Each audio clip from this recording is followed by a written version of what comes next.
Bom dia a todos. Um grande prazer estar mais uma vez aqui nesse congresso importantíssimo, que é o Congresso Internacional da BDF, compondo aqui, presidindo aqui o painel 14, para tratar de uma matéria importante, acho que cada vez mais estratégica no direito tributário brasileiro, que é a teoria dos precedentes, regimes de repercussão geral e recursos repetitivos.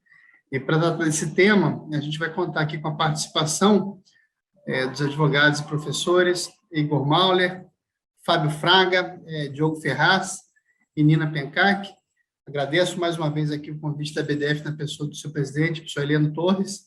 É uma alegria para a gente participar desse congresso.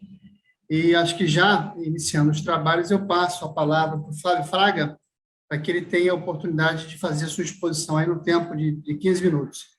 Fábio, a palavra é sua. Muito obrigado, por favor.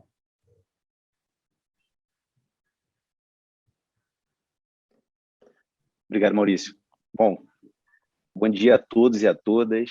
Para mim é uma grande honra e também uma grande alegria voltar aqui ao Congresso da BDF, que é talvez o maior evento do ano no calendário do direito tributário, por conta do que eu gostaria de agradecer a pessoa do presidente da BDF, professor Heleno Torres, pelo convite, e também ao nosso sempre presidente de honra, professor Gustavo Brigagão. Gostaria também de dizer da minha alegria de dividir essa mesa com amigos tão queridos e que eu admiro há tanto tempo e conhecedores dessa matéria como poucos. Então, agradeço estar aqui com o Maurício, com o Diogo, com o Igor e com a Nina. Para mim é muito especial fazer esse bate-papo com vocês nessa manhã. E, em especial, eu gostaria de agradecer a todos e a todas que estão em casa nos ouvindo. Esse modelo online é bom, que a gente consegue chegar a mais pessoas e o conhecimento ele só faz sentido quando é compartilhado. Então, o bom é de nos preparar para estar aqui dividindo esse conhecimento com os senhores e com as senhoras. Bom, o tema que me coube aqui foi a evolução do sistema de precedentes no Brasil. E para tratar desse tema, eu acho que a primeira coisa que a gente tem que definir é o que é evolução. A evolução é sempre uma análise comparativa. A evolução é sempre uma análise de uma coisa dentro de dois períodos diferentes, dentro de dois momentos no tempo diferentes. E para delimitar sobre o que a gente vai falar hoje, eu digo logo aos senhores e às senhoras, a gente não irá falar aqui de como é o sistema de precedentes no Brasil hoje comparado a um sistema de precedentes idealizado na nossa cabeça.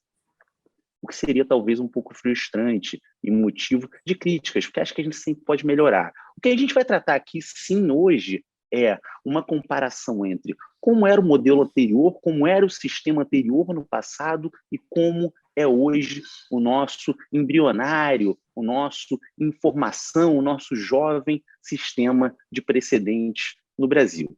Para isso, a primeira coisa é a gente entender como era o modelo anterior.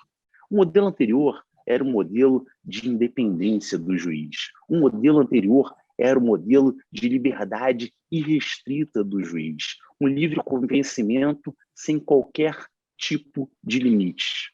Onde um juiz decidindo o mesmo caso poderia dar uma solução totalmente diferente de um outro juiz. Esse modelo, e eu lembro bem, para mim isso é emblemático, eu assistindo uma vez uma sessão do STJ, os ministros julgavam a possibilidade de denúncia espontânea nos casos de compensação.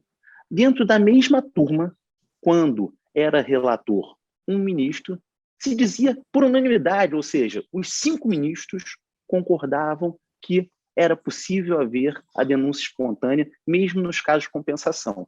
A sessão de julgamento seguia um pouco mais, 10, 20 minutos depois, mudava o relator nos novos casos a serem julgados. E a mesma turma, por unanimidade, novamente, dizia que não era possível a denúncia espontânea nos casos de compensação. Esse era o nosso modelo. Se a gente vai falar mal do modelo que a gente tem hoje, eu queria que a gente comparasse, de algum modo, ao modelo que a gente tinha antes. Se a gente vai dizer que o nosso modelo de hoje não funciona da forma mais adequada, a gente tem que ter noção da origem evolutiva de onde ele veio. Esse modelo vem de um sistema caótico. E a verdade é que o caos liberta. Dentro desse modelo caótico que a gente tinha, você chegava para juntar uma mera petição dentro de um processo a demorar mais de um ano. Esse modelo era o modelo talvez mais moroso do planeta Terra. Os juízes demoravam a julgar e, como o caos é libertador, isso dava direito também ao cartório também funcionar do jeito que quisesse. Esse modelo, ele é particularmente nefasto num sistema judicial como é o brasileiro, em que temos o controle difuso, o judicial review, de constitucionalidade, e onde temos normas gerais e abertas.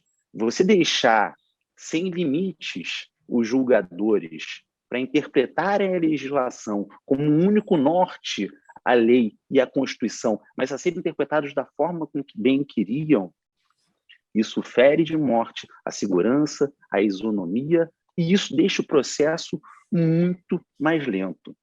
Essa transição para o modelo que a gente tem hoje, ainda que timidamente, ela começa nos anos 90. Eu estou me referindo, sobretudo, à Lei 8.038 de 90. Naquele momento, e essa primeira fase dos anos 90 é um momento embrionário ainda, e talvez que nem existisse o sistema de precedentes como a gente já enxerga hoje no Brasil. O que acontecia nesse primeiro momento da década de 90? A legislação que vinha, ainda usando a expressão mais ligada à jurisprudência e menos precedentes, ela dava poderes ao relator para encerrar os casos, desde que de acordo com uma jurisprudência consolidada dos tribunais superiores. Essa primeira fase é toda no modelo de analisar o que era jurisprudência pelo relator e dar um poder maior para esse relator de encerrar esse caso de uma forma mais rápida, caso ele se alinhasse com a jurisprudência dominante naquele momento. Nos anos 2000, a gente tem a verdadeira revolução brasileira e a inauguração, na minha leitura, do sistema de precedentes. Isso acontece com a Emenda Constitucional 45, em 2004, ou seja, há 18 anos atrás. E se segue com o início verdadeiro da repercussão geral em 2007 e até hoje, nos últimos 7 anos, com um novo Código de Processo Civil de 2015. Nesse momento, a gente passa a ter contato com súmula vinculante, nesse momento a gente passa a ter contato com repercussão geral, nesse momento a gente passa a ter contato com recurso repetitivo, e eu lembro lá atrás se falava, isso não vai pegar no Brasil, isso não funciona aqui. Hoje, 18 anos depois, é praticamente impensável, num congresso sério como esse da BDF, alguém vir aqui e dizer, não, o sistema de precedentes não vai pegar no Brasil. Ninguém tem mais dúvida disso. Isso num período histórico mínimo. Ninguém tem mais dúvida em falar de forma clara que esses precedentes nos vinculam sim. O sistema inglês demorou 700 anos para fazer o que a gente fez em 18 anos. A gente tem diversos avanços a fazer? É claro que a gente tem. A gente tem diversas melhorias a fazer? É claro que a gente tem. A gente passa por diversos tropeços? A gente passa sim. Mas o Supremo Tribunal Federal, ele teve uma participação muito importante disso, de dar valor aos precedentes, de chamar a sociedade a construir um sistema de precedentes justo. E eu pensava que esse sistema de precedentes não teria mais o risco de ser colocado em xeque. E esse é meu grande medo. Até que, alguns meses atrás, o Superior Tribunal de Justiça, eu estou me referindo ao caso de honorários sucumbenciais, da necessidade de aplicação da tabela do artigo 85 nos honorários sucumbenciais na condenação contra a fazenda pública, se quando você tivesse um valor muito alto, um valor astronômico, você poderia não utilizar a tabela, você poderia utilizar a expressão contida no CPC de valor inestimável e você não precisaria mais usar a tabela. O Superior Tribunal de Justiça diz que valor inestimável é valor que você não pode determinar, não valor astronômico, não valor gigantesco, não valor alto. De modo que se criou um precedente no Superior Tribunal de Justiça, que é a nossa corte de vértice para a interpretação de questões federais, de que você não poderia utilizar nada além da tabela contida no artigo 85 do novo CPC, nas condenações contra a Fazenda Pública de honorários sucumbenciais. Imaginei, essa questão está resolvida. Um mês depois, o Tribunal de Justiça de Minas Gerais, a 20ª Câmara Civil do Tribunal de Justiça de Minas Gerais, vem e me diz: a gente não precisa respeitar aquela decisão do Superior Tribunal de Justiça. O juiz continua com a liberdade de decidir o que bem entender, independente dos precedentes formados pela Corte Vértice. Uma Corte de Revisão não pode fazer isso. No momento evolutivo em que nós estamos, a gente não pode permitir essa quebra do nosso sistema de precedentes, ainda que ele mereça algumas melhorias. Por que eu lhes digo isso? E aí já caminhando um pouco para a parte final da minha apresentação. A gente teve diversas melhorias com esse sistema de precedentes que a gente tem hoje.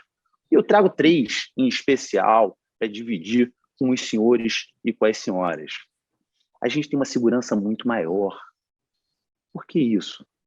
O Supremo Tribunal Federal ele se preocupou muito, isso inauguralmente, com o ministro Barroso, e hoje com todos os ministros do Supremo Tribunal Federal, em formar teses de julgamento. Essas teses de julgamento, elas saem do caso concreto para produzir efeitos para todos os cidadãos, para todos os jurisdicionados, e mais, para todos os demais julgadores também. De modo que eu fico sabendo que um precedente firmado pelo Supremo Tribunal Federal vai valer não só para mim, mas para todas as pessoas que estão à minha volta. Segundo lugar, esse sistema novo, ele produz isonomia. Nesse sistema novo, a gente sabe que a decisão do meu caso vai ser a mesma decisão do caso do Maurício, do caso do Diogo, do caso do Igor, do caso da Nina.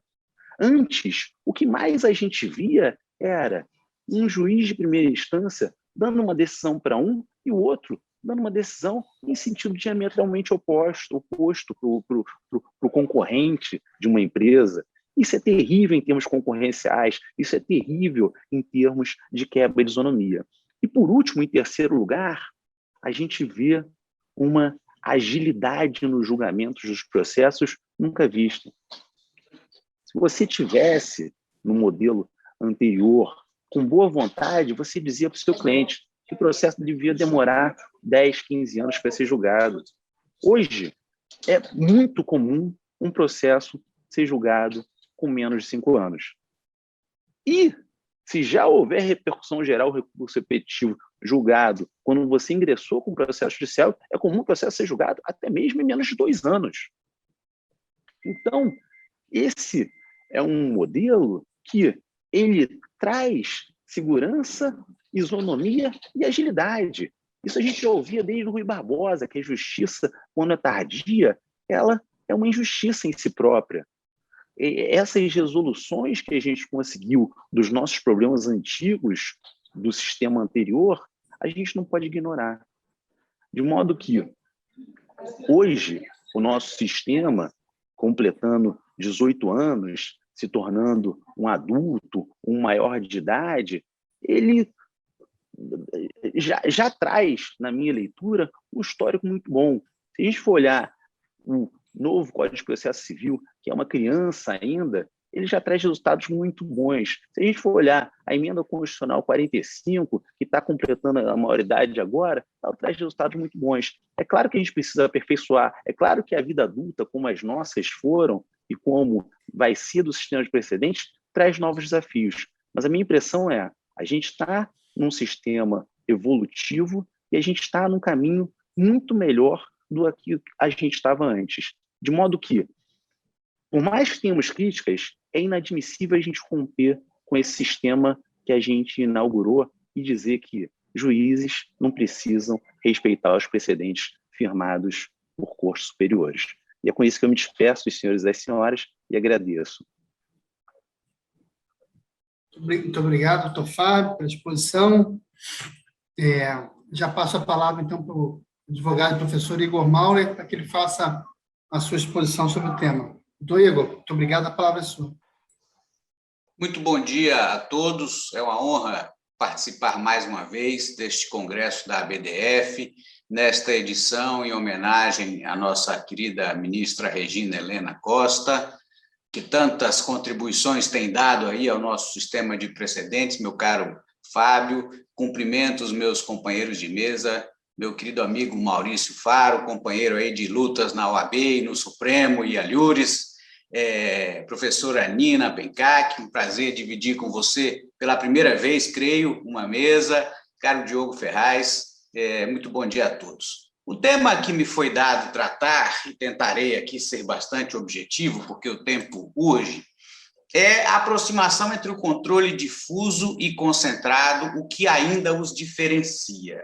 Muito pouco ainda os diferencia, já podemos adiantar as conclusões, não é? E isso é, muitas vezes, bom, às vezes complicado, como eu vou tentar demonstrar aqui, com base em alguma experiência no âmbito tributário. O tema é um tema constitucional amplo, não é da maior relevância, mas é claro que, estando nós aqui no ambiente tributário, tentarei dar aqui a minha contribuição neste âmbito, não é? Primeiro, quando a gente fala em controle de constitucionalidade, as noções gerais muito rápidas, todos nós conhecemos, não é?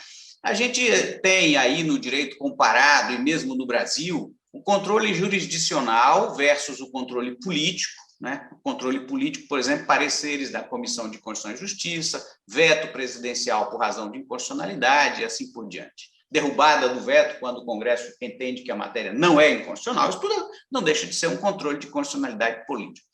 Um controle preventivo, por exemplo, que se realiza pelo Conselho Constitucional na França, em que determinadas leis são obrigatoriamente submetidas à análise prévia do Conselho Constitucional. Também esse controle político aqui no Brasil, né, de pareceres e tal, é preventivo, e o controle repressivo, que é aquele que a gente pratica aqui no âmbito jurisdicional e que existe naturalmente em diversos outros países. E temos até controle vinculante e não vinculante, né? A gente pensa sempre no controle vinculante, mas nós temos controle de constitucionalidade não vinculante, como, de novo, o controle político aqui do Brasil, os pareceres da Comissão de Constituição e Justiça, e, por exemplo, aquele praticado pela recente aí, Suprema Corte do Reino Unido. Não teremos tempo de discutir isso, mas fica aqui a provocação, é interessante o modelo deles. Aqui, é claro, nós trataremos apenas do controle judicial repressivo. É esse que a gente primeiro tem em mente quando pensa no assunto aqui no Brasil. E aí nós temos, conforme o tema já indica, né, e é de comum conhecimento, o controle difuso e o controle concentrado. O controle difuso surgiu nos Estados Unidos, no célebre caso Marbury versus Madison. Ele é incidental, ou seja, ele incide no caso concreto. Em princípio, ele opera inter partes, mas naquela jurisdição, desde sempre, com o chamado stare decisis, ou seja, com efeito vinculante para os demais órgãos jurisdicionais e com eficácia retroativa.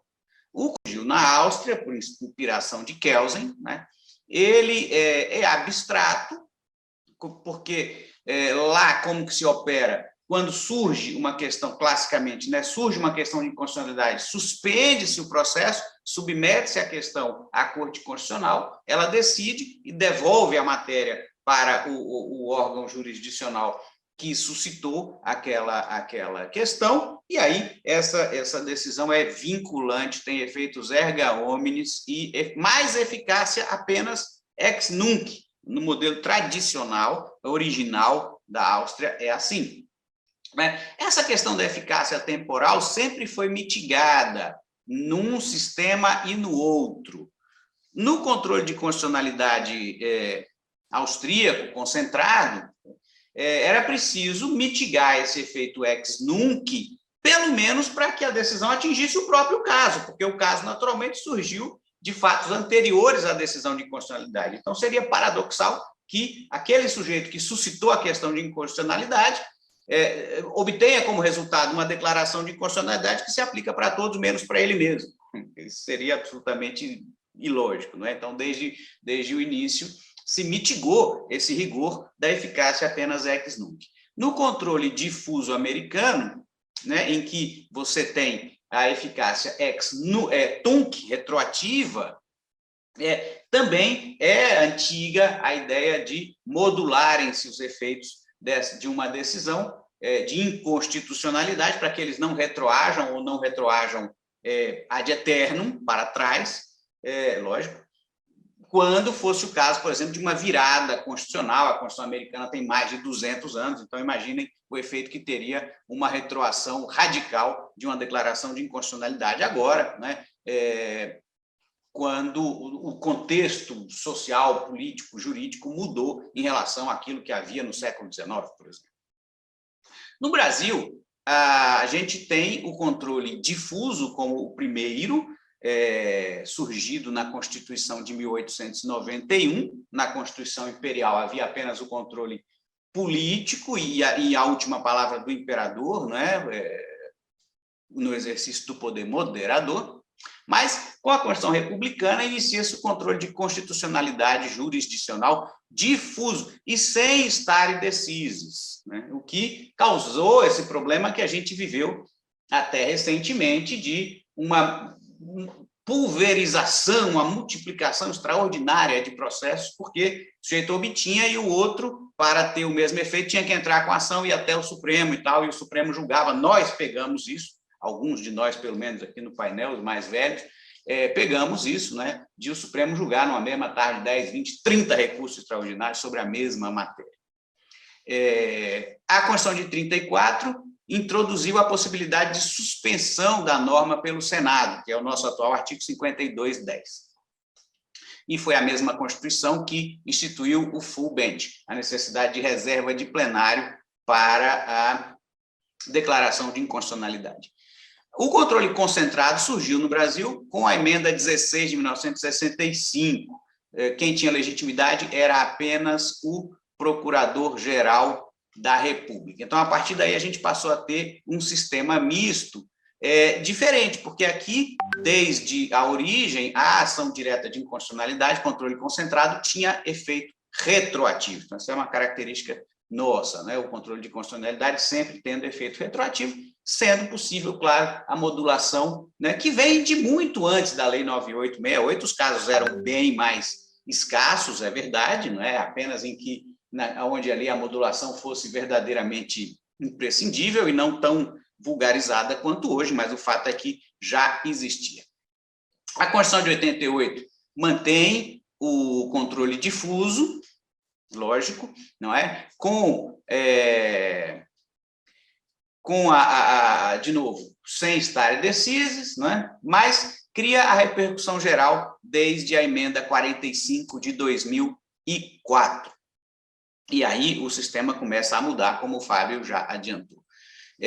Institui-se um mandado de injunção para suprir a omissão no caso concreto, a omissão inconstitucional no caso concreto, inconstitucionalidade por omissão no caso concreto, criação direta de inconstitucionalidade por omissão, também no controle concentrado a omissão, amplia a legitimidade para a ADI, cria a DPF, que ficou durante muitos anos aí parada, até que veio a lei depois que a regulamentou, mas ela consta da Constituição originária, e a emenda 45 de 2004 cria ainda a ação direta de constitucionalidade. Então, hoje há todo um arsenal no controle concentrado de constitucionalidade. Entrando direto aqui no tema, quais são as diferenças, o que ainda os diferencia, né? Tradicionalmente, se apontavam algumas diferenças. Por exemplo, o direito municipal só era passível de controle de constitucionalidade pelo Supremo, não é, na via do recurso extraordinário, porque não é possível a DIN de direito de lei municipal, apenas federal e estadual. Mas a ADPF, a regulamentação da ADPF superou isso. Hoje é possível direito municipal, direito revogado, não é, pré-constitucional, etc. O que antes só era possível, não só o municipal, né? Tudo isso que só era possível no controle difuso, agora é possível também no concentrado na via da ADPF.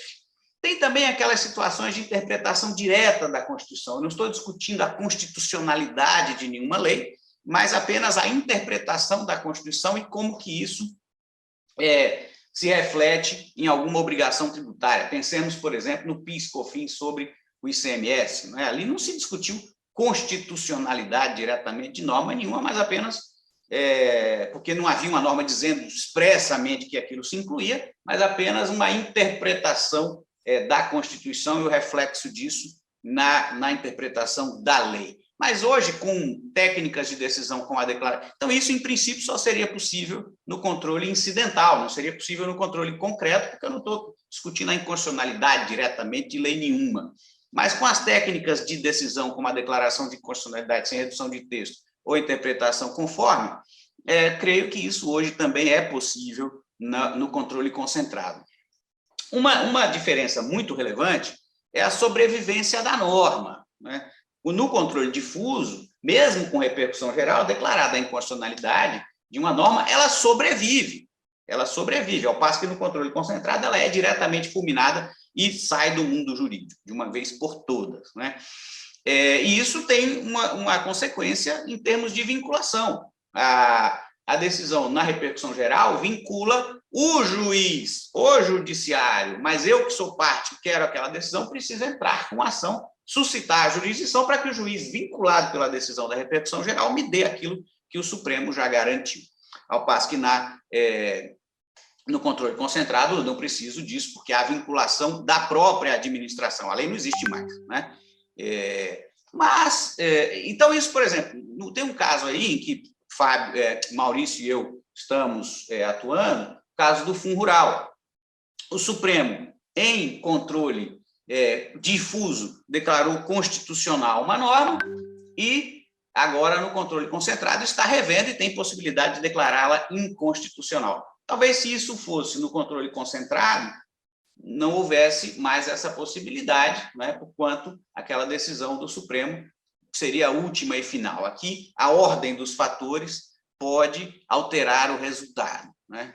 Eu tenho também diferença quanto ao cabimento da reclamação. São algumas diferenças que subsistem ainda, né? No controle concentrado, cabe reclamação por qualquer interessado, sempre. No controle difuso, eu preciso ir a juízo, esperar o esgotamento das vias ordinárias, para aí sim poder suscitar a reclamação. Mas, mesmo essa diferença está sendo mitigada.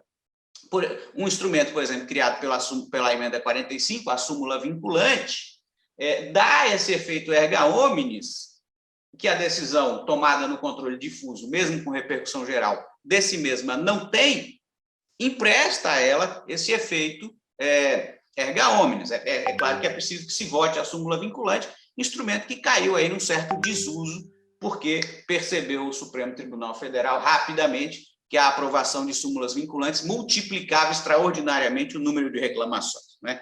Portanto, assoberbava demais o tribunal. Há também um movimento voluntário muito interessante do Executivo de expansão voluntária, repito, dos efeitos da decisão tomada no controle difuso. Eu penso aqui no caso do parecer SEI número 7689, melhor dizendo, de 91, exarado pelo grande procurador da Fazenda Nacional, Manuel Tavares.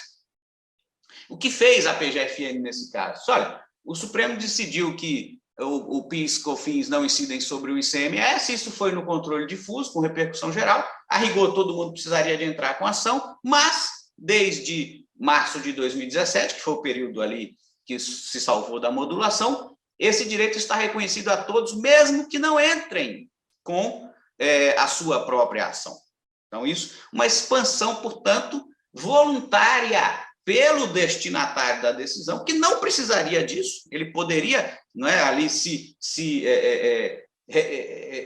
manter irredutível e exigindo a incidência não é, dos demais contribuintes que não têm decisão judicial e obrigando todo mundo a ir ao judiciário. Isso seria, assim, uma coisa um pouco difícil de explicar, mas seria o efeito vamos dizer, normal do sistema. E a própria União falou, não tem sentido isso, vamos ampliar voluntariamente o efeito da decisão tomada no controle difuso, dando-lhe a mesma eficácia que ela teria se proviesse do controle concentrado. Muito importante essa manifestação da União. Teria aqui outros casos, mas eu acho que o tempo vai alto. Eu menciono aqui já direto a vedação à desistência, não é? A ação direta de inconstitucionalidade, aliás, o controle concentrado em geral não é passível de desistência. Teoricamente, o recurso extraordinário, ainda que com repercussão geral, sim, é passível de desistência, mas a gente já tem casos no Supremo Tribunal Federal em que algumas tentativas de desistência foram consideradas fraudulentas e o processo seguiu, né? De onde se falar em abstrativização do controle difuso, né? O ministro Gilmar Mendes, o ministro Luiz Roberto Barroso têm sustentado essa posição, entendendo, portanto, pela uma mutação constitucional do artigo 52.10, né, dizendo que ele agora tem efeito meramente, que a resolução do Senado teria um efeito de meramente dar publicidade à decisão do Supremo, mas que ela já seria vinculante desde a sua prolação, mesmo que no controle difuso, né? Essa posição ainda não prevaleceu, mas eu quero crer que a tendência é que se caminhe para aí. O ministro Eros Grau, na época, também se manifestou nesse sentido. Há ainda resistência a essa posição, por exemplo, o ministro Toffoli se mantém fiel à redação original do artigo 52.10 da Constituição. Isso vemos, por exemplo, Maurício, no caso do Fundo Rural. Também creio que não haja tempo aqui para detalhar muito isso, mas fica o registro. Então, essa assimilação dos efeitos das decisões no controle difuso aos efeitos das decisões no controle concentrado, ela tem sido pavimentada em algumas alterações constitucionais, como, por exemplo, a súmula vinculante. Mas o Supremo tem mais pressa do que isso. Então, ele está já equiparando mesmo para além daquilo que esses instrumentos prevêem, não é? A repercussão geral, a súmula vinculante. Ele vai além, não é? O caso de superação da coisa julgada, que está agora suspenso por pedido de vista do ministro Alexandre de Moraes, é um exemplo disso, não é? O CPC fala em ação rescisória com reabertura de prazo, não é? No caso de decisão do Supremo posterior, ou em flexibilização da coisa julgada no âmbito da execução de sentença, no caso de decisão do Supremo anterior, e o Supremo está dizendo, não precisa nem disso, não precisa de nada, não precisa de rescisória, não precisa de expediente de procedimento de resistência, não é? No procedimento de execução de sentença, de cumprimento de sentença. Esse efeito é automático, validando aquela posição antiga da Procuradoria da Fazenda Nacional no parecer 492. Então, parece que o Supremo tem mais pressa do que o legislador nessa equiparação dos efeitos. Quais são as tendências, para concluir muito brevemente, que eu vejo, pelo menos, né, tendências nisso? Uma primeira tendência é a de abstrativização das decisões tomadas em processos individuais, inclusive fora do controle de constitucionalidade, ou seja, não em recursos extraordinários, por exemplo, em ações originárias ou recursos ordinários, com formulação de tese também nesses casos, por exemplo, em habeas corpus, por exemplo, que eu sustentei lá no Supremo, da prisão por dívida de ICMS, se formula tese, né?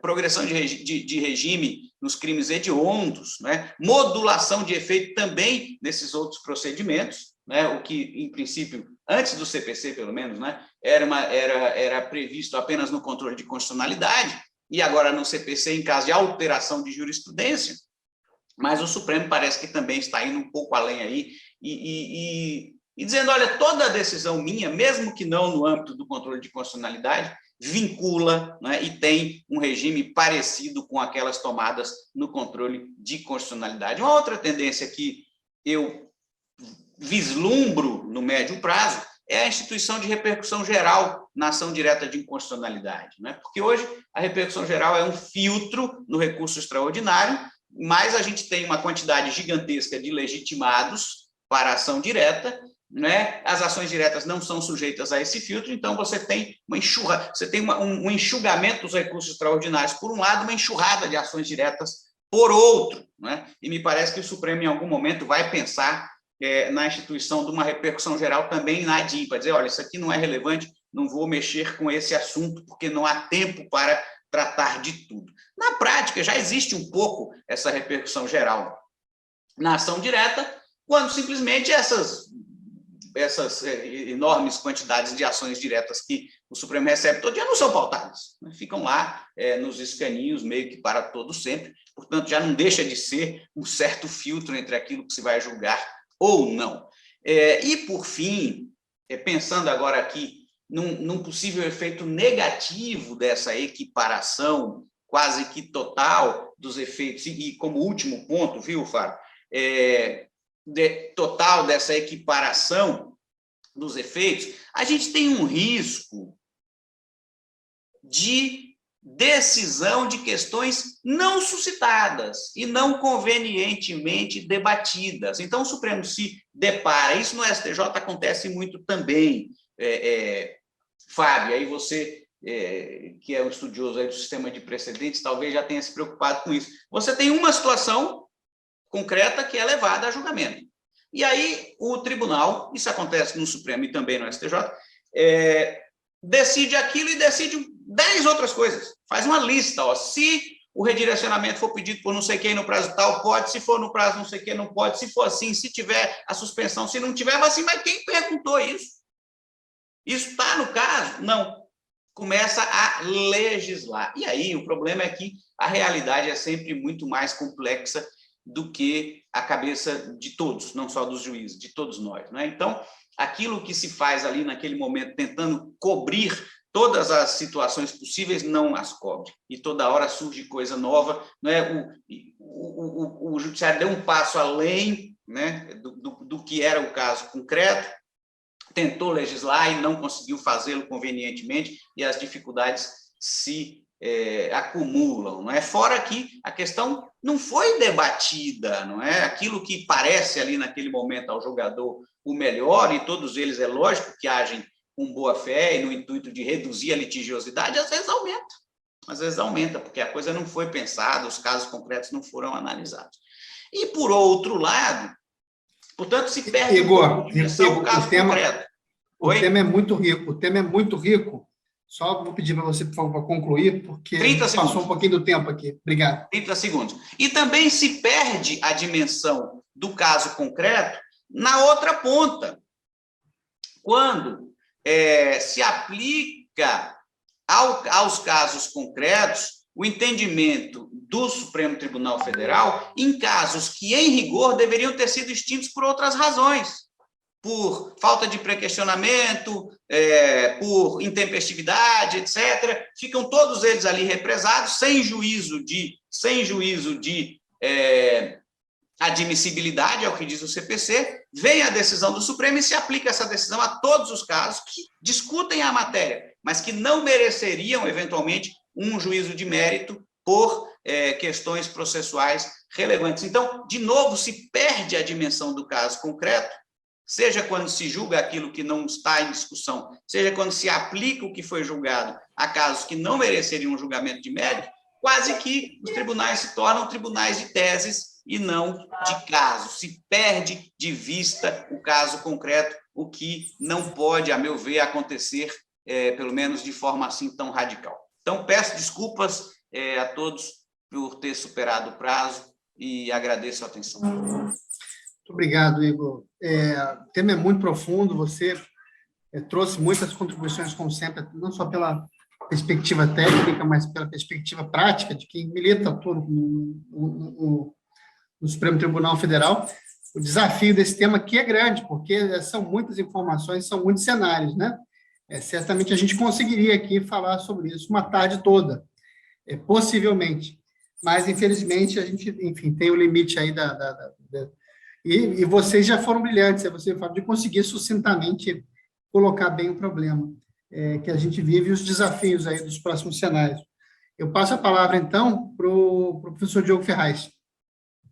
Obrigado, Maurício. Bom dia a todos e a todas. Em primeiro lugar, queria agradecer à BDF, na pessoa do presidente Heleno Torres e do presidente de sempre, Dr. Gustavo Vigarão, pela oportunidade de participar de mais esse congresso e pela oportunidade de homenagear mais um jurista que contribuiu tanto aí para o direito tributário brasileiro, como a ministra Regina Helena Costa.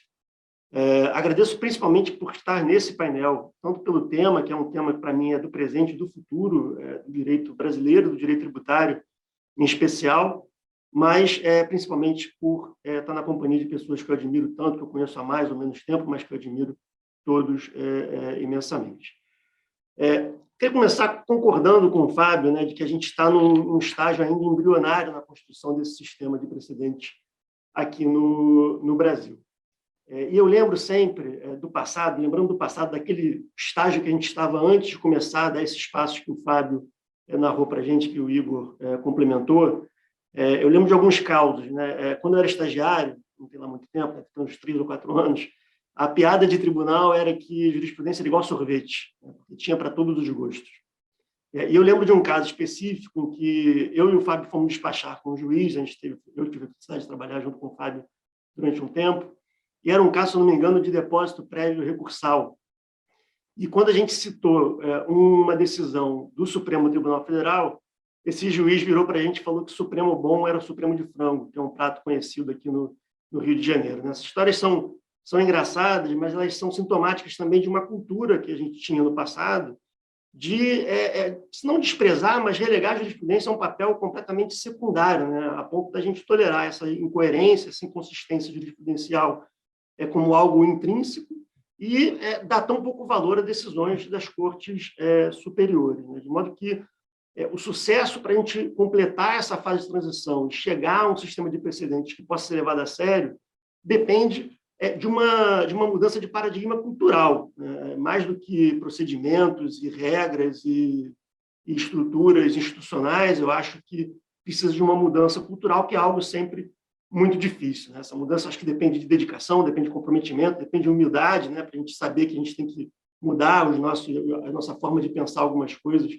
Depende substancialmente também de honestidade intelectual, né? A gente não pode dizer o que foi dito no passado para, eventualmente, driblar um precedente que foi formado. Se a gente quiser, claro, formar um sistema de precedentes sério, a gente também precisa de uma estrutura, de um desenho institucional que seja propício, que seja amigável para a construção de uma teoria mais sólida, de um sistema mais sólido. E esse vai ser o foco da minha apresentação. Eu vou tratar do desenho institucional, especificamente sobre o prisma das fronteiras na competência do STF e do STJ, que eu acredito que é um foco histórico, tanto antes da gente ter que começar a tentar implantar um sistema de precedentes como depois, de problemas que são encontrados pelas partes e problemas para que o judiciário dê soluções definitivas para as lides que chegam a ele. E eu vou tratar especificamente de 2 questões. Uma que eu chamo do problema do limbo e a outra que eu chamo do dilema da hierarquia. O problema do limbo talvez seja mais famoso, talvez seja mais comum, acho que muita gente já deve ter passado aqui, especialmente quem milita com direito tributário, porque em casos de direito tributário a gente sabe que muitas vezes são envolvidas questões de ordem constitucional e legal, né? Isso faz com que depois de um acordo de segunda instância a gente tenha RESP e RE, se não em todos, mas em muitos processos de matéria tributária.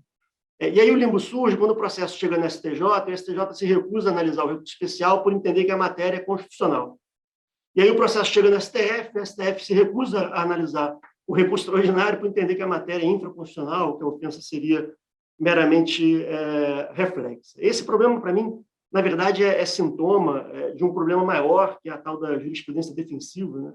Que é algo que, para mim, pelo menos, nunca fez o menor sentido, porque eu não acho que o judiciário tem que se defender da sociedade, né?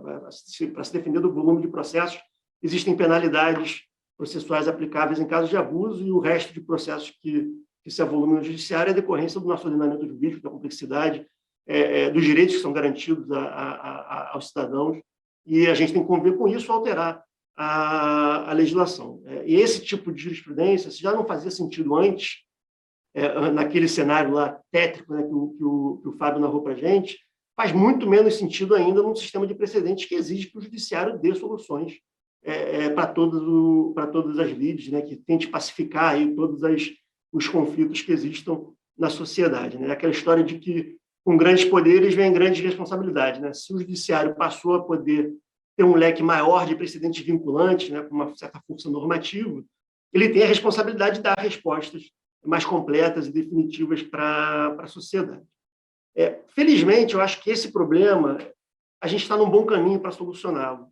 Eu acho que tanto do ponto de vista legislativo, quanto do ponto de vista prático. Se a gente pensar no CPC de 2015, a gente vê que o artigo 1032 e o artigo 1033 tiveram essa preocupação, né, e criaram lá uma regra de que se o caso chegar na STJ, a STJ entender que é constitucional, ele manda para a STF, e vice-versa. Né? Se o caso chegar na STF e ele entender que a questão é infraconstitucional, ele manda para o STJ. Eu confesso que eu não tive nenhum caso que passou por essa situação, mas do ponto de vista abstrato, eu acho que é a solução possível a ser feita e foi adotada. Eu acho que que o legislador andou bem aí no CPC ao endereçar esse problema. Mas na prática também eu venho percebendo, talvez seja um reflexo, né, da gente se acostumar com o sistema de precedente, eu venho percebendo uma sensibilidade maior dos julgadores para esse problema, uma sensibilidade maior, uma preocupação maior de dar resposta às questões que são levadas ao judiciário. E há um exemplo bastante recente de um caso que envolvia uma discussão de ITBI, sobre a possibilidade do município cobrar ITBI sobre o valor de referência, né, que ele pré-arbitra, né, em vez de levar em consideração o valor da operação. E esse caso chegou na STJ, e a primeira decisão da STJ foi de que a matéria seria constitucional. Aí, consequentemente, não conheceu do recurso especial. As partes recorreram, e o STJ percebeu que o Supremo havia negado a repercussão geral dessa mesma matéria. Ou seja, a questão não seria julgada pelo STJ, não seria julgada pelo Supremo, e a gente poderia ter 27 decisões diferentes sobre a mesma matéria, porque cada tribunal de justiça de cada estado teria a palavra final sobre esse caso. E quando isso foi levado ao STJ, o STJ falou, olha, tudo bem, se o Supremo disse que a matéria não tem repercussão geral, então me dá esse caso aqui que eu vou julgar. Afetaram lá o recurso repetitivo, que foi julgado de forma extremamente célere, e se deu uma resposta definitiva, que é o que se espera. Eu acho que é o estado da arte do sistema de precedentes, é o que aconteceu, é um exemplo do que aconteceu nesse caso especificamente, o judiciário chamar a responsabilidade para si e resolver a questão de uma forma ampla e geral. O dilema da hierarquia, eu acho que é muito mais complexo, tanto pelas causas, quanto pelas consequências, quanto pelas soluções possíveis. Acho que é uma coisa que a gente vai ter que amadurecer muito aí nos próximos anos. Mas eu vou tentar explicar o que eu chamo de dilema da hierarquia. Né? Esse dilema surge quando o STJ invalida uma cobrança tributária e, posteriormente, o Supremo Tribunal Federal julga que aquela cobrança tributária seria constitucional. Se a gente estivesse diante de uma decisão do Supremo de inconstitucionalidade, a gente não teria esse problema, né? Porque a inconstitucionalidade, obviamente, prejudica qualquer análise que se faça sobre a legalidade ou não da tributação. Mas a questão que surge é saber se a constitucionalidade, se a declaração de que uma determinada tributação seria possível à luz das competências constitucionais, significaria automaticamente que essa mesma tributação é possível à luz da competência que foi concretamente exercida pela legislação, pelo legislador ordinário. Se uma lei fica aquém dessa competência, se uma lei delimita uma base de cálculo, por exemplo, uma hipótese de incidência de uma forma mais restrita do que poderia ter sido delimitada à luz da Constituição, isso significa que qualquer cobrança que extrapole a lei, mas fique dentro da moldura constitucional, seria válido. O STJ tem que se curvar automaticamente ao entendimento do STF nessa situação específica. Se a gente entender que as leis sempre têm que esgotar a competência constitucional, a resposta é sim. Né? Vai se criar uma interpretação para dizer que a lei não disse tudo o que poderia dizer, mas, enfim, tem o efeito de como se tivesse dito, como se tivesse cumprido toda a competência constitucional. Se a gente entender que a lei pode ficar aquém da competência constitucional, não me parece que o STJ devesse se curvar automaticamente ao STF. Ele pode até chegar à mesma conclusão, mas ele, pelo menos, deveria refletir à luz da legislação federal, né, e não à luz da Constituição. E os exemplos de casos que estão incorrendo nesse dilema vão se avolumando, eu acho, inclusive, pela construção do sistema de precedentes e pelo uso cada vez maior do STF, né, pelo volume de julgamentos que o STF vem fazendo em sede de repercussão geral. E um dos exemplos mais recentes é aquela discussão da exclusão do ICMS da base de cálculo da contribuição previdenciária sobre a receita bruta. O STJ tinha um recurso repetitivo, estabelecendo que o ICMS não deveria ser incluído na base de cálculo da CPRB. Esse recurso repetitivo tinha como um dos fundamentos o fato de que a lei não previa essa inclusão expressamente. O caso depois chega no STF, e o STF dá uma decisão em sentido inverso, dizendo que seria constitucional a inclusão do ICMS na base de cálculo da CPRB. E aqui, eu até entendo que a decisão do STF foi muito mais infraconstitucional do que constitucional, né? Ele foi lá na lei ver se era benefício fiscal, se o contribuinte estava obrigado ou não, se disse que o contribuinte se aderiu a um benefício fiscal, então ele aceitou todas as condições, se a condição era a inclusão do ICMS na base de cálculo da contribuição, então ele não poderia questionar essa condição depois, mas, enfim, independentemente disso, fato é que o caso voltou para o STJ, né, a coisa de lá, semanas atrás, o acórdão foi publicado essa semana passada, e o STJ não fez qualquer juízo sobre se a lei, não a Constituição permitia a inclusão do ICMS na base da CPRB, mas o STJ não fez qualquer juízo sobre se a lei concreta dessa contribuição específica permitia ou não a inclusão do ICMS na sua base de cálculo.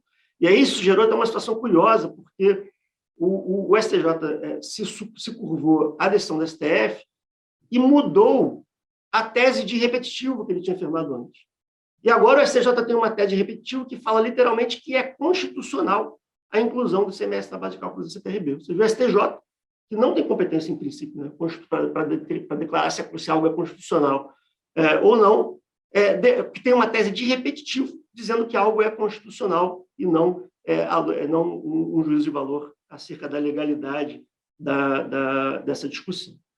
E outros casos vão surgir, assim, tem a questão das contribuições previdenciárias sobre as verbas trabalhistas, né? Se a gente pensar no caso das férias gozadas, a gente tem exatamente a mesma situação, né? O STJ tem recurso repetitivo dizendo que não incidiria, e o STF depois firmou a posição de que seria constitucional a incidência da contribuição previdenciária sobre o terço constitucional de férias gozadas, né? Esse caso ainda está lá pendente de arbitration no STF, mas, inevitavelmente, o STJ vai ser chamado a refletir. E aí, ele vai ter que se curvar automaticamente ao que decidido pelo STF, ou ele poderia, ou deveria, analisar o caso à luz da Lei 8212.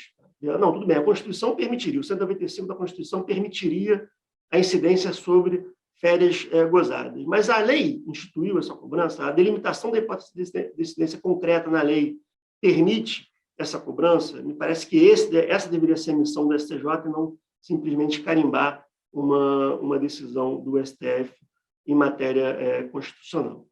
Essa questão, esse dilema, para mim, como eu falei no início, é de solução muito mais difícil, né? Porque as soluções mais imediatas seriam muito subjetivas, né? É um comprometimento com a jurisdição efetiva, enfim, é uma questão de autocontenção, mas, ao mesmo tempo, de coragem, né, de um tribunal falar, olha, a sua competência daqui para lá, a minha competência daqui para cá, e vamos ficar cada um na nossa. Né? E, obviamente, esse tipo de postura, por mais que eu acho que fosse natural e fosse correta, sempre pode gerar algum medo de desgaste institucional, que é o que a gente menos precisa nos dias atuais. Né? Mas talvez exista também soluções mais estruturais para a gente pensar e para a gente refletir. E essa, eu acho que, para mim, seria a solução, que é a criação de um Tribunal Superior Tributário, um Superior Tribunal Tributário, que capture a competência constitucional do STF, capture a competência infraconstitucional do STJ. Eu acho que essa seria uma solução para, pensando nos passos futuros da construção do sistema de precedentes sob o foco do direito tributário especificamente. Eu acho que esse seria um passo, não sei se natural, mas muito, muito, muito positivo, porque a gente teria uma corte de vértice que evitaria completamente, né, o risco daquele limbo que eu falei, porque os casos, a matéria constitucional e legal teria como corte de vértice um único tribunal, e a gente também teria, pelo menos, um ambiente mais propício para decisões coerentes entre as questões constitucionais e legais, sem esse dilema da hierarquia a que eu acabei de me referir. Essa solução, essa ideia não é nova, o Fábio já conversa comigo sobre isso há bastante tempo, o Sérgio André Rocha também tem uma ideia parecida ou igual, mas eu acho que esse é um momento, talvez, ideal para a gente rediscutir, ou para trazer essa ideia de novo à baila, porque a gente está vendo aí uma série de movimentos, né, de reforma, não só da reforma tributária, mas da reforma do contencioso tributário, né, tanto judicial como administrativo. Então, se a gente vai pensar em mudar o sistema, talvez seja melhor a gente pensar de uma forma ampla, né, não adotar soluções paliativas, mas sim soluções que tenham pelo menos um potencial de perenidade maior, e essa, na minha visão, seria uma delas. Bom, gente, Maurício, acho que o meu tempo está terminando. Era isso, basicamente, que eu queria trazer para vocês. Agradeço a atenção de todos e devolvo a palavra para o Maurício. Obrigado, Diogo. Excelente exposição. O tema é tão instigante que as perguntas aí dos nossos telespectadores já começaram a chegar, e depois da exposição da professora Nina, acho que a gente pode tentar aí, de maneira pragmática, tentar endereçar essas perguntas. Isso só demonstra, eu acho que a pertinência do tema, o momento oportuno. Aproveito para compartilhar com vocês que a gente na OAB já vem trabalhando essa questão de um novo modelo do contencioso administrativo tributário há bastante tempo, e, para nossa felicidade, a gente conseguiu endereçar, via Procuradoria-Geral do Estado, um projeto de lei aí para aplicar no processo administrativo tributário estadual a contagem de prazo em dias úteis e também a suspensão das sessões e prazos no recesso forense. Acho que isso é um avanço, porque a gente precisa trabalhar para uma norma uniforme no âmbito do processo administrativo nacional e sobretudo, pensando aí na advocacia, quer dizer, a suspensão de prazos, ela não traz prejuízo para ninguém, e ela permite aos advogados que consigam ter um final de ano, não é isso? Porque a gente que milita aqui no contencioso tributário não tem final de ano há muito tempo, né? A gente vive a emoção aí da expectativa dos autos de inflação chegando. Enfim, eu acho que precisamos trabalhar todos aí, porque o que a gente precisa é de segurança jurídica, porque a segurança jurídica é que dá a segurança financeira, que atrai investimentos aí para o nosso país, para o nosso Estado. Com essas palavras, eu passo a palavra para a professora Nina Pencac, uma alegria dividir essa mesa com a Nina, profissional que eu admiro tanto e que eu conheço já há bastante tempo. Nina, a palavra é sua. Bom, obrigada, bom dia a todos e todas. Em primeiro lugar, eu gostaria de agradecer o convite feito pela BDF, né, na pessoa do professor Eliano Torres, atual presidente. Fiquei bastante feliz porque eu sempre assistia aos congressos da BDF, ficava imaginando quando eu iria participar. Então, surgiu o convite e foi uma surpresa muito feliz para mim, né? Enquanto aí caminhando ainda para me tornar uma jurista, uma tributarista, mas, enfim, não poderia deixar de manifestar a honra. E também queria agradecer, inclusive, pela mesa que foi composta para debater esse tema sobre precedentes. Não é a primeira vez que eu e o Fábio e o Diogo já dividimos mesas, outras vezes no início da pandemia, para falar sobre esse tema. Então, é uma honra. O professor Igor também o conhecia, né, das tribunas da STF, enquanto assistia sustentações orais lá na minha sala, na assessoria. Também uma honra estar aqui com todos vocês. E o Maurício, que já falou, nos conhecemos da época que eu era estagiária, no início da faculdade. Não mudamos nada fisicamente, né, Maurício? Continuamos a mesma coisa. Então, isso que é o que é importante. Antes de entrar no meu tema propriamente dito, que é a jurisprudência pandêmica, construção ou desconstrução do sistema de precedentes. Então, esse foi o tema que me coube na mesa. É um tema que, enfim, a gente, como todos os outros que foram tratados, a gente poderia problematizar aqui a tarde toda e ter aulas sobre isso. Mas eu queria também fazer algumas colocações sobre as falas que me antecederam, principalmente em relação... Quando eu vi o tema do professor Igor, né, que era a aproximação dos controles de constitucionalidade concreto e abstrato, eu pensei, caramba, eu gosto muito de falar sobre isso, tem alguns artigos de opinião, né, escritos sobre a necessidade de superação da mutação constitucional de 5210 da Constituição, para que as decisões de repercussão geral tenham efeitos erga omnes e vinculantes.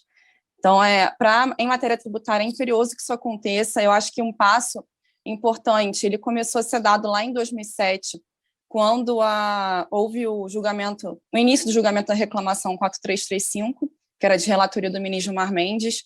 Ele foi o primeiro que propôs essa mutação constitucional do artigo 5210, E só para situar, né, o artigo 5210 fala que compete ao Senado suspender, no todo ou em parte, lei ou ato normativo declarado inconstitucional pelo STF.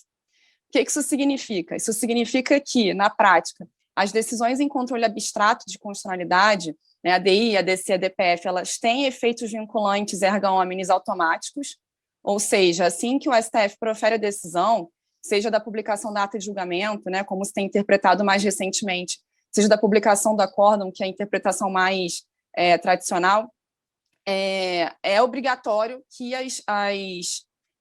os órgãos administrativos cumpram essa decisão. Né? Inclusive a Receita Federal, que, né, volta e meia emite nota dizendo que não vai cumprir decisão da STF até que a PFN se manifeste. Isso não pode acontecer em controle abstrato. Mas em controle concreto, em repercussão geral, isso ainda acontece por conta do 5210 da Constituição, que diz que apenas só depois que o Senado editar essa resolução suspendendo a lei declarada inconstitucional, ela terá efeitos vinculantes erga omnes. Né? Essa não é a dicção literal do dispositivo, mas é a interpretação que tem sido dada até o momento pelo STF. Como eu falei, isso começou a mudar em 2007, quando o ministro Gilmar propôs a mutação do 5210, para dizer que todas as decisões proferidas pelo plenário do STF em controle de constitucionalidade teriam efeitos vinculantes erga omnes automáticos. Essa proposta não passou na época, o julgamento dessa reclamação acabou em 2014, e esse tema voltou a ser debatido agora, quando do início do julgamento virtual das RGs que falam da interrupção dos efeitos da coisa julgada em matéria tributária. Né? Tanto o ministro Barroso quanto, principalmente o ministro Barroso, ele propõe, mais uma vez, a mutação do 5210 para que as repercussões gerais, assim como as ações em controle abstrato, tenham efeitos vinculantes erga omnes. Isso, para mim, em matéria tributária, é um passo relevantíssimo. Provavelmente todos aqui já viram julgamentos em repercussão geral favoráveis aos contribuintes. E eu cito aqui um exemplo, que é o da incidência de contribuição previdenciária sobre o salário e maternidade, em que o STF declarou a inconstitucionalidade da incidência e, dias depois, a Receita Federal emitiu uma nota dizendo que não iria cumprir a decisão da STF até que a PFN se manifestasse.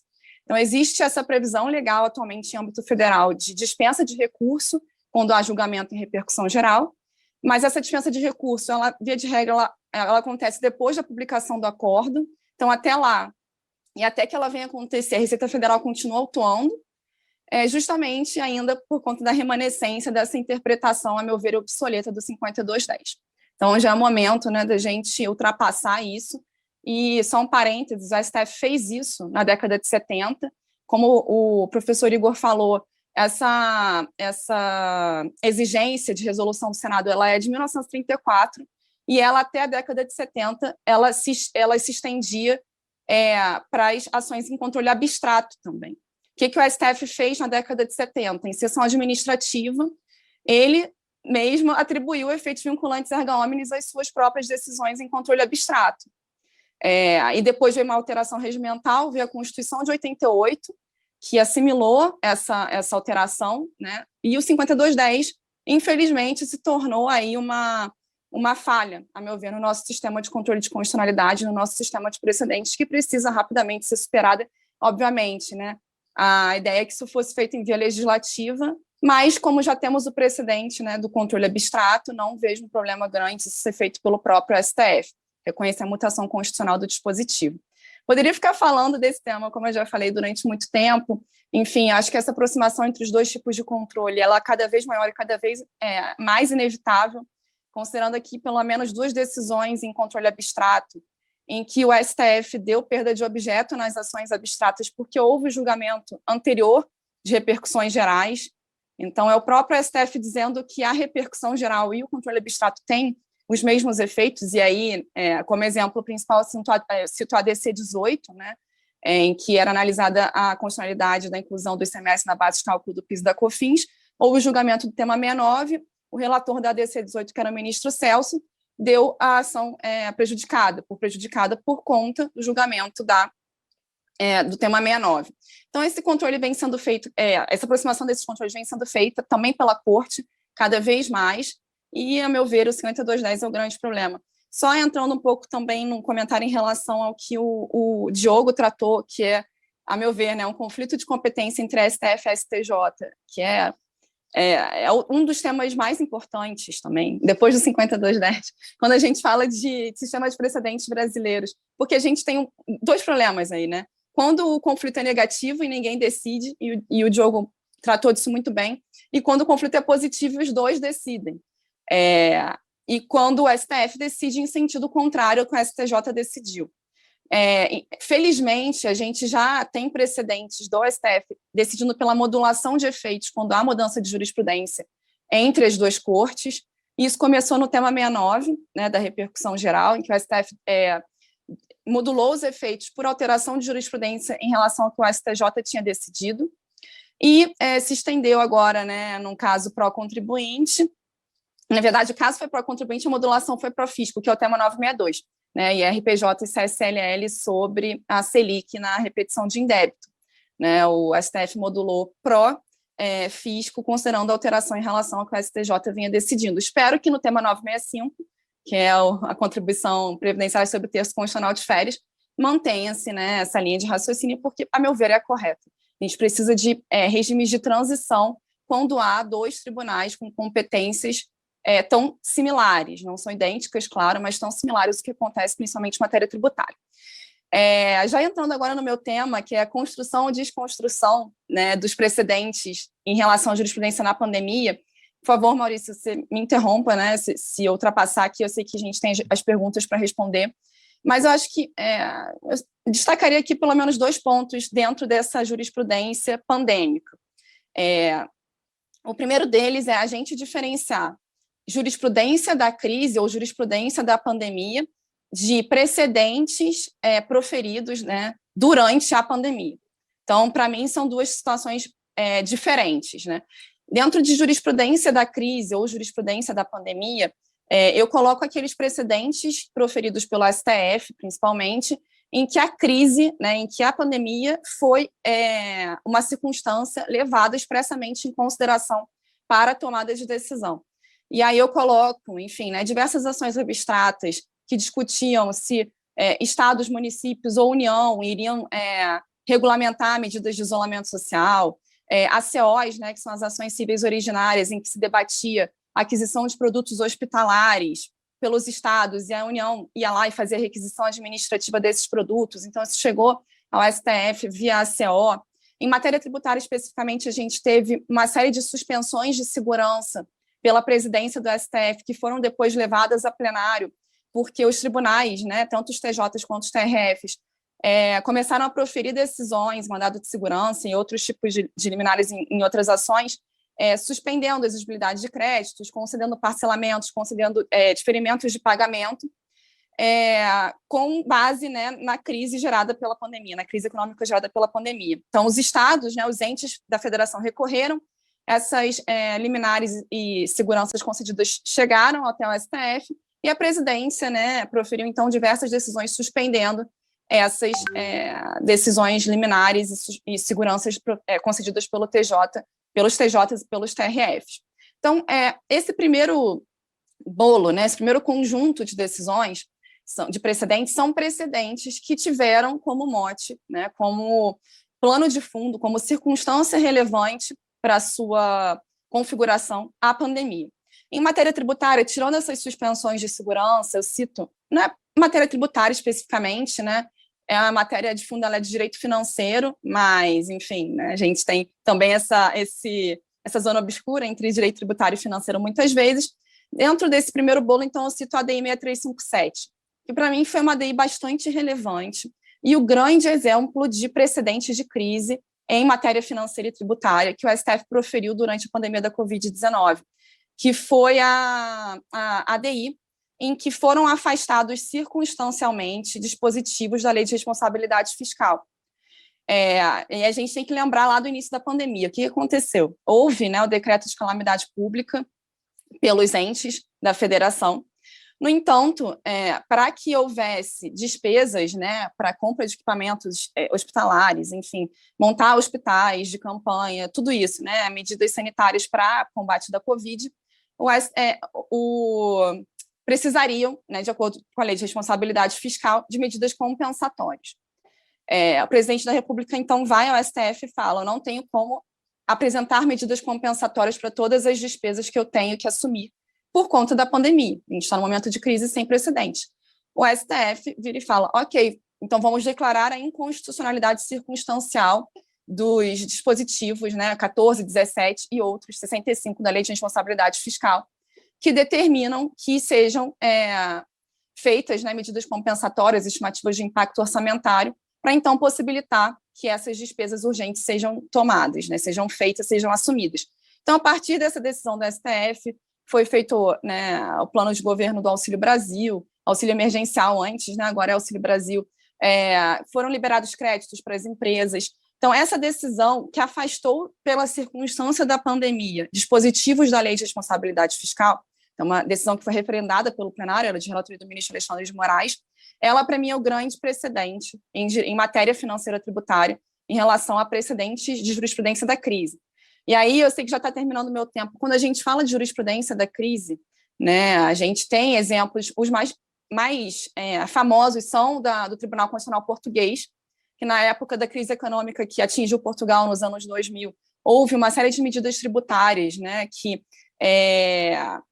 de austeridade, principalmente em relação a inativos, né, aposentados. O Tribunal Constitucional, em decorrência da crise, dos acordos firmados entre Portugal e os organismos internacionais econômicos, declarou aquelas medidas constitucionais.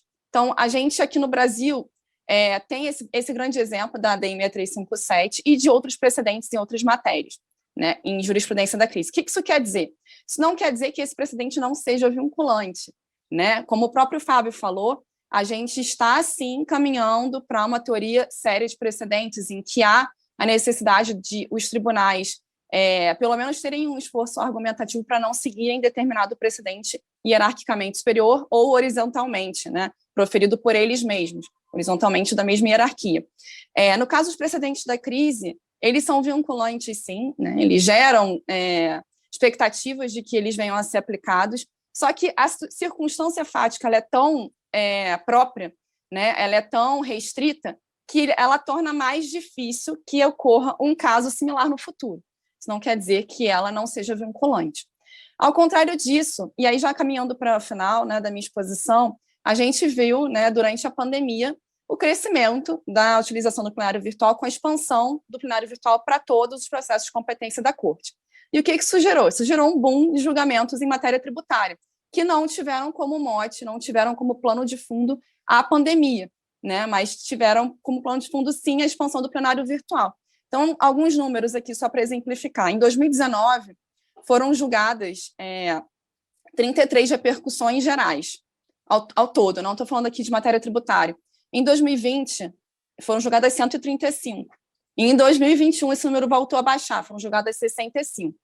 Repercussões gerais totais, né? Teria que fazer o recorte em matéria tributária. Então, a gente viu aí um boom. Esse boom fez com que processos que estavam parados voltassem a ser julgados. Com processos que voltaram a ser julgados, então a gente teve, né? E aí eu já não me lembro mais das estatísticas, mas X% pró-contribuinte, X% pró-fisco, enfim. E o que a gente viu aqui foram decisões consequencialistas, né? Principalmente modulação de efeitos. E aí a gente cita o ICMS de FAO, o próprio tema 69, o RS 714139, que fala do ICMS Telecom, energia elétrica. Então, modulações cada vez mais elaboradas, com base em argumentos consequencialistas, que não têm relação com a crise da pandemia, não tem qualquer relação direta com a pandemia, mas, né, podem ter sido influenciados, sim, por aquele contexto. Então, o que eu proporia, né, e já para concluir, enfim, né, diria que esses precedentes, tanto os de crise quanto os que foram proferidos nesse período da pandemia, todos eles são vinculantes, né, porque, enfim, é uma condição, né, inata desses precedentes. O que eles demonstram? Eles demonstram que a Corte precisa passar por uma série de mudanças deliberativas, né, principalmente em relação à fixação de teses de julgamento.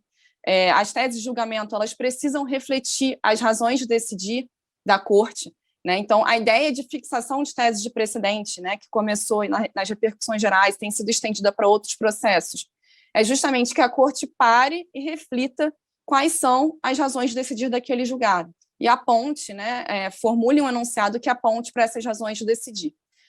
Infelizmente, isso não tem acontecido, a gente tem visto teses que simplesmente repetem o dispositivo das decisões, então é constitucional ou é inconstitucional determinada legislação, não é para isso que servem as teses, se fosse para isso a gente não precisaria, a gente teria os dispositivos decisórios. Então, a gente precisa debater alteração no modelo deliberativo, a gente precisa debater, levar, né, o debate ao STF do que é razão de decidir, o que é obter dictum, o que é overruling, o que é distinguishing, porque nem os ministros conseguem, né, aplicar esses elementos da teoria dos precedentes de forma concreta, né, de forma coerente, vamos dizer assim, e a gente viu isso no ICMS na base de cálculo da CPRB, em que foi criado, a meu ver, um distinguishing artificial em relação ao tema 69. Então, debater mais elementos, né, da teoria dos precedentes. Também, enfim, modulação de efeitos, né, abrir, já que a corte é consequencialista, como a gente tem visto que por que não a gente, na modulação de efeitos, abrir para manifestações econômicas das partes envolvidas, para não acontecer o que aconteceu no RS 714139, em que o ministro Toffoli ouviu apenas os representantes dos estados para chegar àquela modulação a partir de 2024, o que, para mim, né, fere de todas as formas o contraditório substancial, como você vai tomar uma decisão em que você só ouve uma parte, né, um dos lados. Então, precisamos falar de modulação de efeitos com contraditório para ambas as partes. Eu, a Raquel e o Pedro Júlio, Raquel Andrade, escrevemos um artigo sobre isso para o Conjur. Precisamos mudar o modelo deliberativo de modulação de efeitos, para que, se vai ser consequencialista, todos terem direito para produzir suas provas, né, e trazer seus motivos. Enfim, já né, passei do meu tempo, mas essas eram as considerações iniciais, né. Agradeço mais uma vez a atenção, espero ter sido claro e ter contribuído para o debate. Obrigada. Muito obrigado, Nina, pela sua clareza, pela exposição e pela capacidade de adaptação de tratar de um tema tão difícil, assim, em tão pouco tempo, tá? Assim, eu acho esse tema muito rico.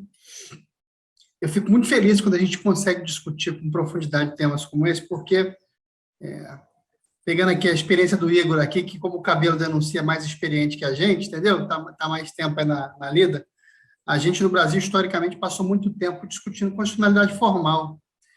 Cumpriu o requisito, não cumpriu, observou o princípio da bicameralidade e não tratava de temas efetivamente ligados ao direito material que podem, vamos dizer, permitir, aí, me parece, avanços aí, inclusive com reflexos na sociedade. Acho que esse momento chegou e eu acho que é nossa obrigação tentar contribuir com esse processo. Nessa perspectiva, eu acho que uma demonstração aí da pertinência do tema, a gente tem duas perguntas aqui dos nossos telespectadores.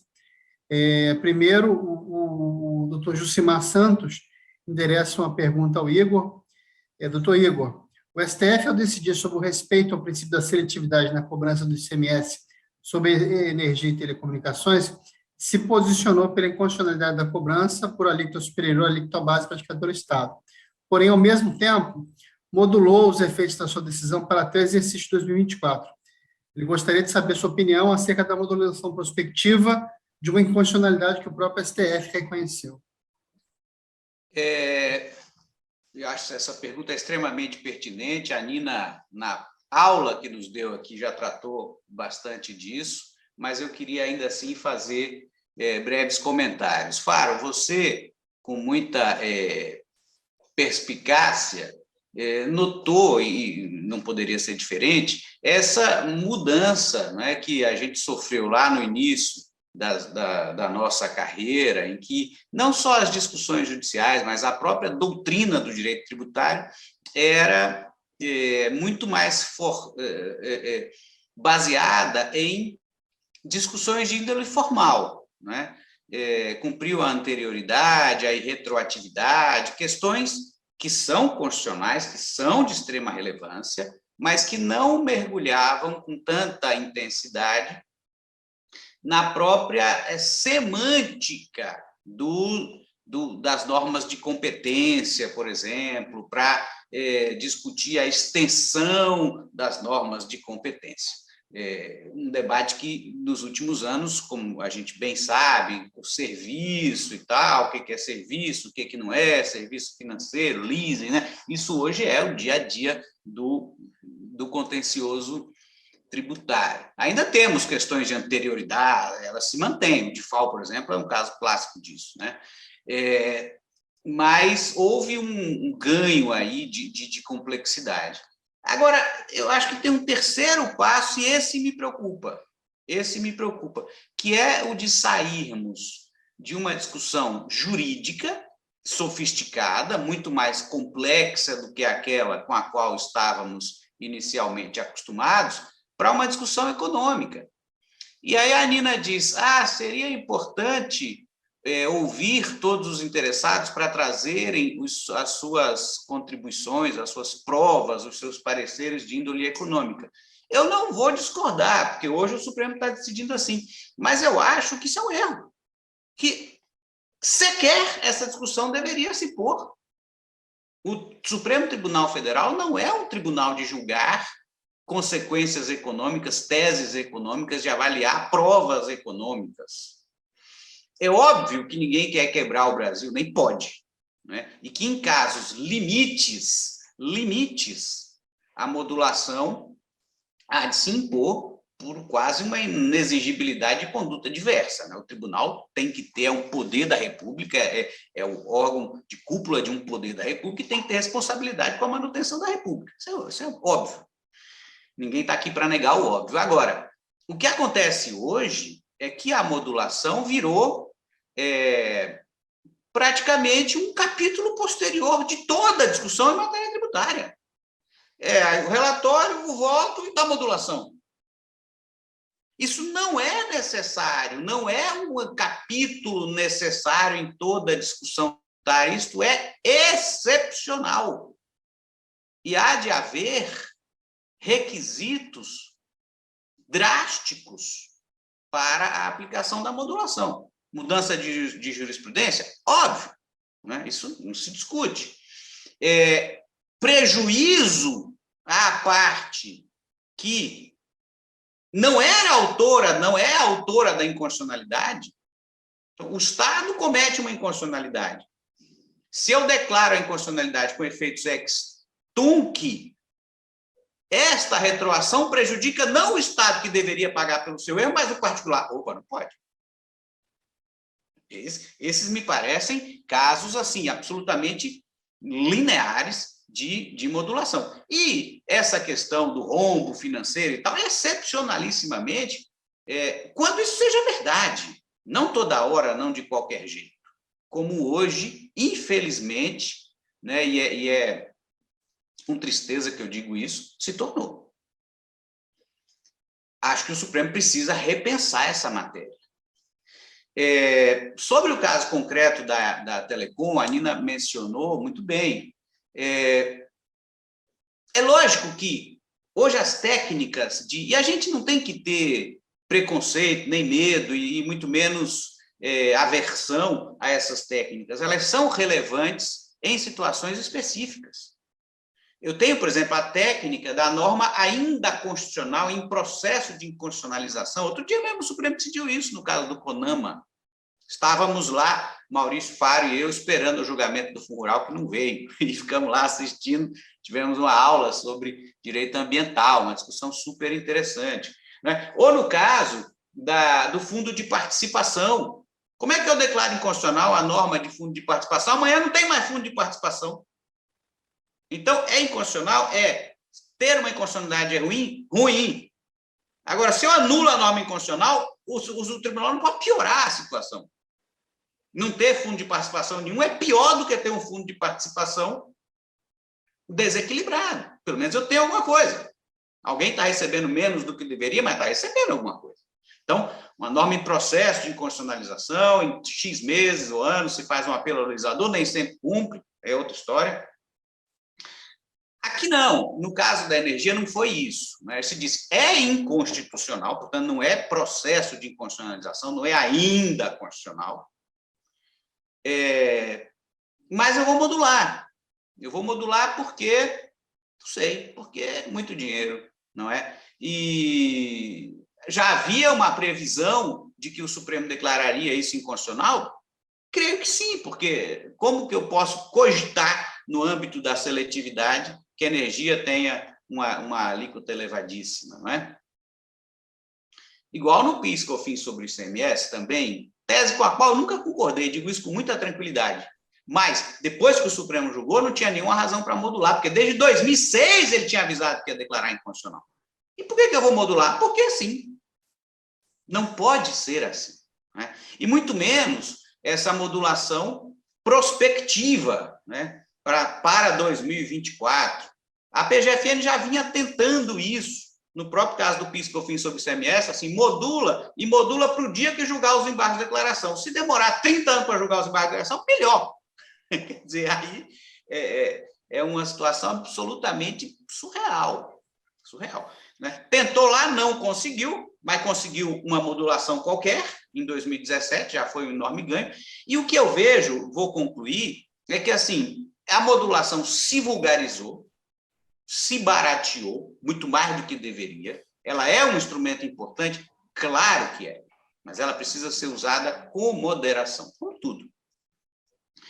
E mais, ela se tornou um instrumento unilateral. Só se modula a favor do fisco. Quais são as modulações a favor do contribuinte? Raríssimas, se alguma. Raríssimas, se alguma. Nina, que tem aí a jurisprudência e os casos recentes na ponta da língua, teve alguma? Se tiver uma. O ministro Fachin agora, nesse caso da relativização da coisa julgada, propõe uma modulação. Assim, olha, essa história vem de 92 ou de 2007, quando o Supremo julgou a constitucionalidade da CSLL no controle difuso, sem repercussão, lógico, nem existia repercussão em 92, ou em 2007 no ADIM, ou ADC, já não sei mais, no controle concentrado. Mas os contribuintes estão desde lá, sem saber, paga, não paga, cada um tem uma decisão, discute, não sei o quê, entra no parcelamento, sai do parcelamento. Então, o que diz o Fachin? Ministro Fachin, melhor dizendo. Declara inconstitucional, ou melhor, nada a ver. Quebra a coisa julgada, portanto, é constitucional, inclusive para quem tem coisa julgada. Mas vamos modular para a partir do julgamento agora. Ele volta a pagar agora. E o para trás mente fica como está. Já a proposta do ministro Gilmar, não.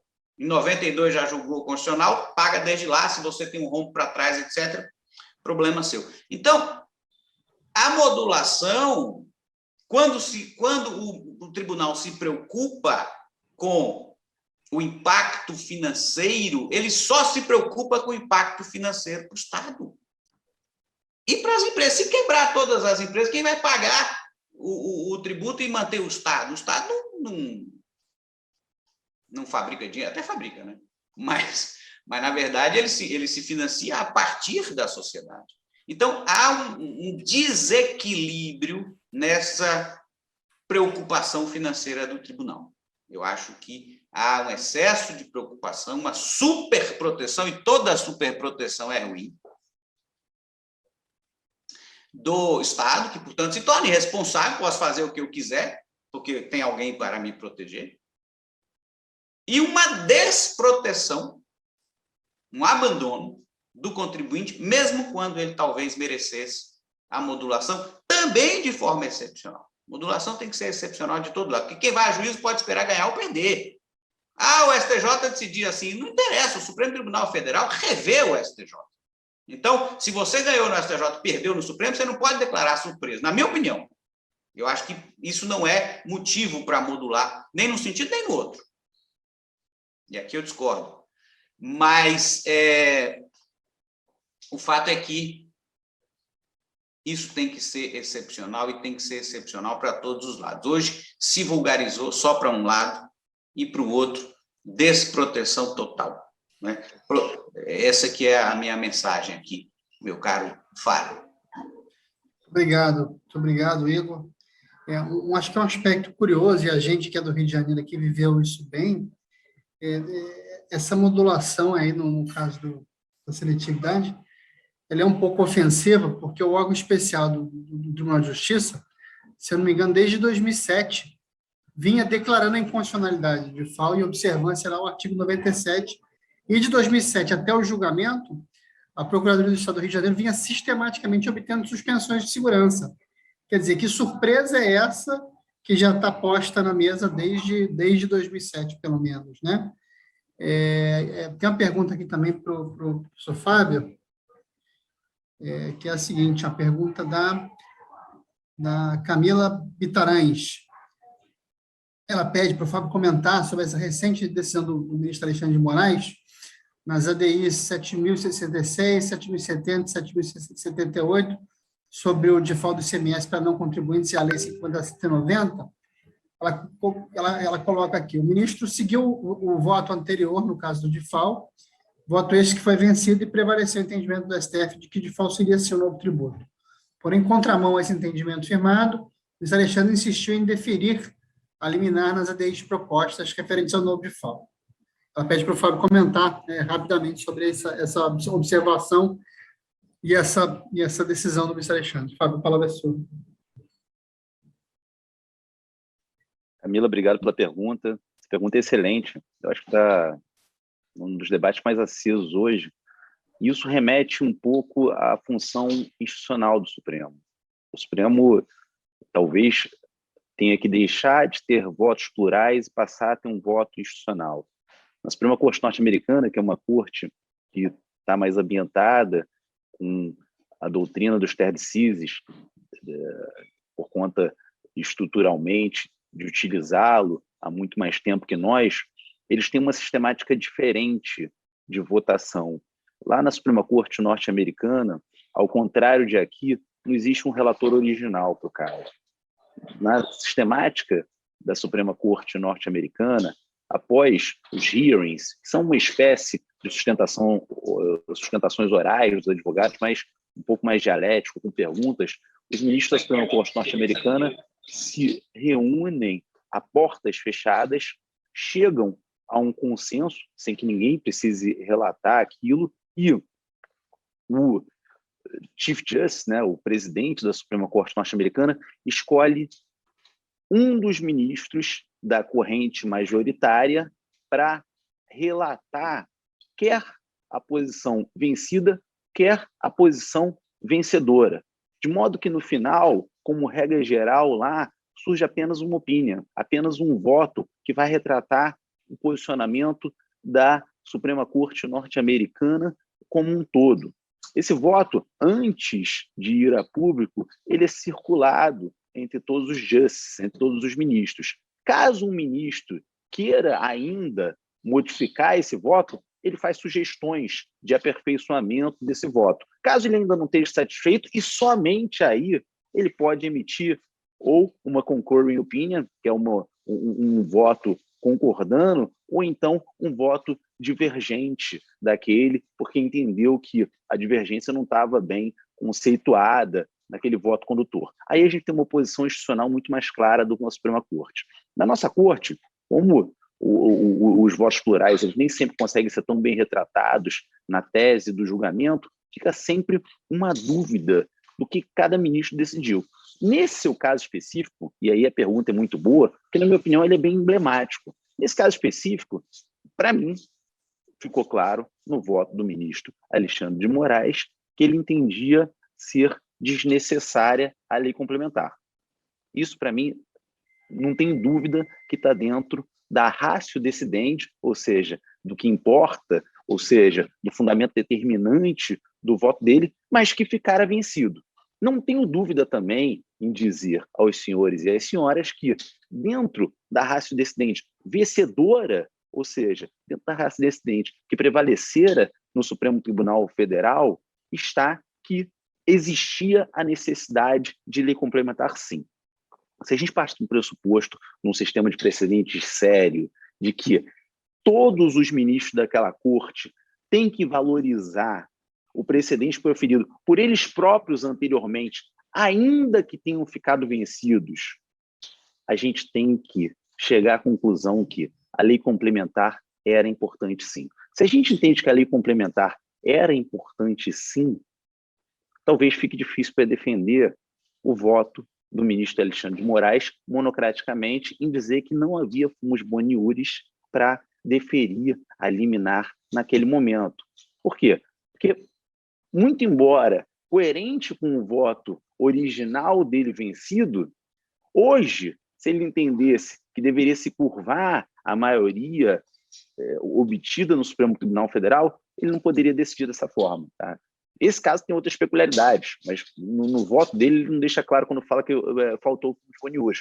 Talvez ele queira dar uma leitura parecida com o que o Supremo Tribunal Federal já deu na época do julgamento da CPMF sobre quando há solução de continuidade ou quando não há solução de continuidade, mas ainda assim eu não sei se seria bem aplicável. Por quê? Porque nos casos da CPMF lá atrás, o Supremo ele distinguia entre restauração da vigência e prorrogação da vigência, de modo que, nos casos em que fosse só prorrogação da vigência, não precisaria respeitar a anterioridade. Nos casos que houvesse restauração da vigência, precisaria sim respeitar a anterioridade. Nesse caso, para mim, houve uma quebra da continuidade, de modo que você precisaria, ainda que baseado naqueles precedentes lá de da CPMF, respeitar a anterioridade. Então, eu volto a dizer, a gente está chegando na fase adulta do nosso sistema de precedentes. E ainda existem equívocos, é natural, mas eu acho que o resultado é positivo ainda assim.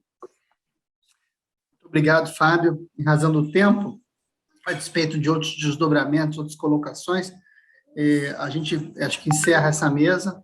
Eu saio dessa mesa muito satisfeito, assim, não poder ser diferente, até pela qualidade dos profissionais aí que fizeram suas exposições.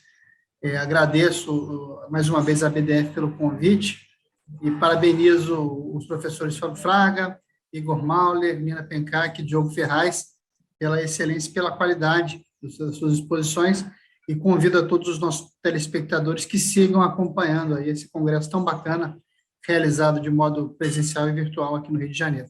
Muito obrigado a todos, um abraço, até a próxima. Tchau. Obrigado, gente. Um abraço. Tchau, tchau. Tchau, até a próxima.